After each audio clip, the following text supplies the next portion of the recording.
Oh my god, can you imagine if it hadn't been recording? The whole thing? Yeah. Okay.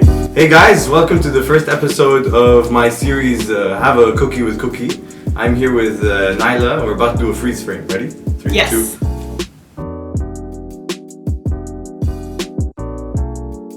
Okay, moving on. So Nyla, the whole point of this is so we have a cookie and a conversation, but I heard that you're on your sugar diet today, so... Oh my god! Okay.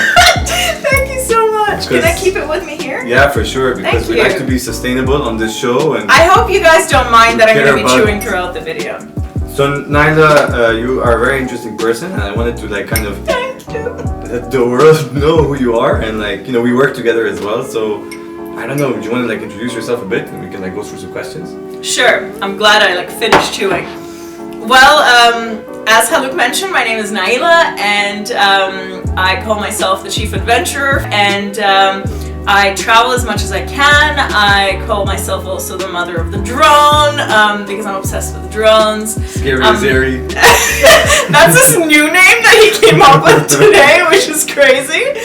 And apparently there is a blog called Scary Zeri. It's an existing thing. I don't know. I wanted to ask you something I'm interested about. Sure. Because I moved countries as well. Yes. But you've moved countries twice, 3 times? Yeah, so I wouldn't necessarily call my exchange program when I moved to the States to study for a year moving, although it was probably one of the most cathartic points of my... Is that a word? Cathartic. Yeah? I think so. See, English isn't my first language.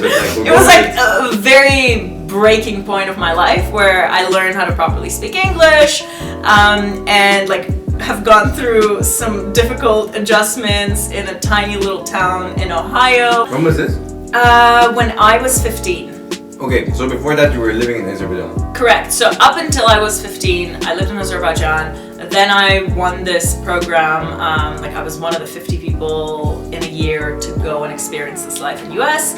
And then the day I came back, we found out that we are moving to Canada because 5 years before then, when I was 10, my parents applied for immigration to Canada. So we packed up and in a few months moved to Toronto, which was, I guess, my second big move of my life. And then I guess my third move was to London. London? Yes, London. You know, fish, chips, cup of tea, bad food, worse weather, merry Poppins, London. Which was more difficult, moving to Toronto or moving to London?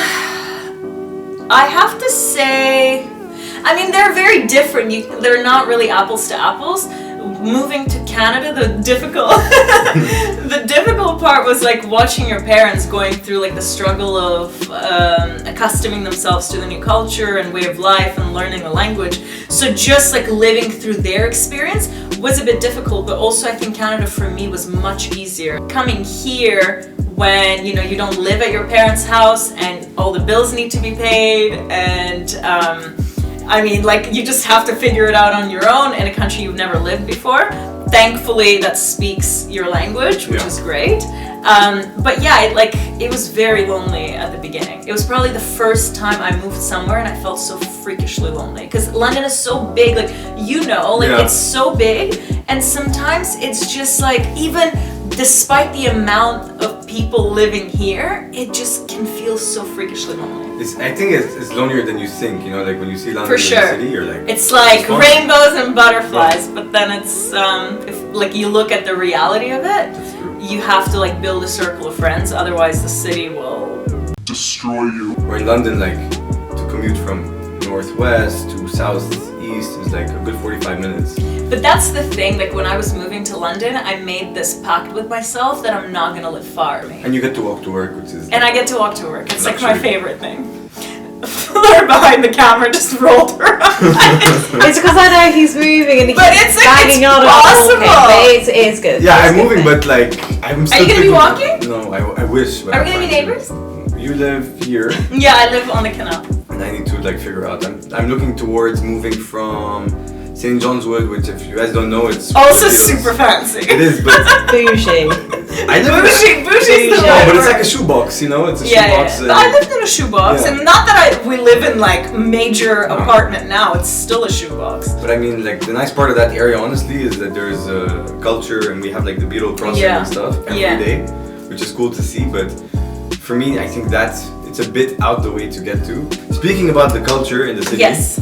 you know, you're from very multicultural. Like I would consider you, I don't know, I'm very multicultural. Canadian, Azeri, I mean, if you maybe like. a bit Belgian, no?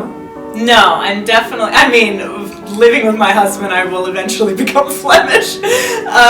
But essentially, like, I'm Canadian by passport, and I guess by the way my brain operates, very Western way. But culturally, as in like the culture that's within me and my blood, that's the mix of Azerbaijan, and Azerbaijan being part of former USSR. I also have Russian blood within me, and Georgian and German and Polish, so it's like a big mix of things. I think with my own kids, I'll have to program my mind to wake up, speak Russian, which is not what's happening at the moment. Okay. And for sure, Flemish is going to be part of the equation too. Flemish is basically Dutch, and Flanders is like northern part of... Flanders, not Ned Flanders, but Flanders. No, Flanders, yeah, is north part of Belgium. And that's where my That husband's was a from. really bad joke, I'm sorry. That was a terrible joke. Speak English, Arabic, and that's from like the house. Yeah. My mom speaks a bit of French. My dad speaks Greek because he grew up in How Cyprus. come you don't speak French? I do upstairs with the office, but they rip me apart every time I speak French. Really? They're like, oh, your accent. I mean, his team is so like particular on accents. Yeah. There's also like 10 different versions of Arabic. Yeah, so in Jordan we speak like I just don't understand.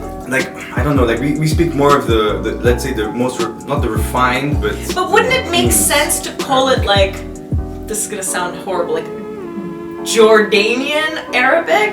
Or it's like a dialect, you know. Like we Okay. do use different words. So like we would say different things to, for example, the Gulf or you know the North Africans or the Lebanese. But I would say that in the Middle East we have two major countries for teaching Arabic. Yeah. That being Jordan and the other is Egypt. Okay.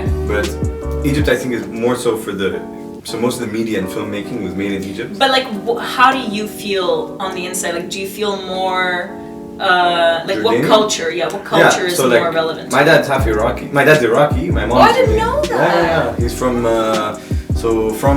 I love I find out these new things. I wanted to ask you. So you do three things, right? Yeah, I guess. So you have your job. That's why we know each other from work. Yeah, correct. You have your YouTube channel. great. Of course, take your time. I do. YouTube channel, Chief Adventurer. Yeah. And we spoke about collabing before I even started the channel when we were in an event. You also have your company. Correct me if I'm wrong. So That's correct. okay. But like, how do you manage it? Is there a time where you don't sleep? Is there and For sure, there's times when I don't sleep, and that's I guess a benefit of like being young and not having kids and not having other responsibilities outside of your like core work. So you can invest that additional crazy time on your side projects. But YouTube I've had for as long as I lived in London actually, so it's been I think up to 4 years, maybe 3.5, something like that. And I had to actually pause YouTube as I started being more focused on this like fashion line that I'm running now. But I even like before launching this brand, there were so many sleepless nights, and like the day I clicked the button and launched the website, I had like an hour and a half of sleep, and I was afraid to go. We were on vacation in Spain. I was afraid to go to my bed to sleep because I knew I wouldn't wake up in time to like continue working. So I slept on the couch in the living room for like an hour and a half. Then I woke up and I continued like typing things out. But I think like you definitely compromise on your sleep. Like my struggle is that I made a commitment to my fans. To like your 5 fans? Hey, 111. 100, man. Once this is out, I'm hoping to hit the 150, huh? That's amazing. But it's the 111. I hope all the 111 are watching now and he's a cool dude, so continue sharing and getting your friends to subscribe. That's the only way, like, organically a channel And can guys, grow. like, even the hate comments that you DM me, just put them there. So, no, it's true. I messed because I told them I'm posting weekly, and on Sunday I didn't have the piece, and it came to that day, and I woke up to It's this okay, hate Haluk. It's mail. all a learning experience. I'm not throwing shade at you guys, like, please be soft, but this is just what I wanted to, because there was a lot of anxiety involved, but just putting it out there. Let's do a quick fire round, okay? Okay. So I'm gonna ask you like questions, you tell me like Okay. this thing, okay? But it's gonna be quick. I want the first thought that comes into your mind. Okay. Okay, so you're on an island, can't you have one album to listen to, what is it and why? It's Exodus. Okay, That's like the album that has One Love and jamming. okay, if you had to pick between Jordan and Lebanon, Jordan, Petra, this is like my bucket list destination. if you had a superpower, what would it be? I guess it would be. Stopping time so you can manage all three things at once. Oh my god, that would be amazing. Thank you. Thank you for giving me the answer. Let's say money wasn't an option, ideal I job. love those questions. Traveler for sure. Like I would try being like a diving instructor or a chef or whatever. You know those shows that actually do that. Okay, I don't know, do you want to ask me anything? I want to ask you, when is your next video after this? So this one comes out on Sunday. Oh no, I want to ask you, what is your next video going to be about?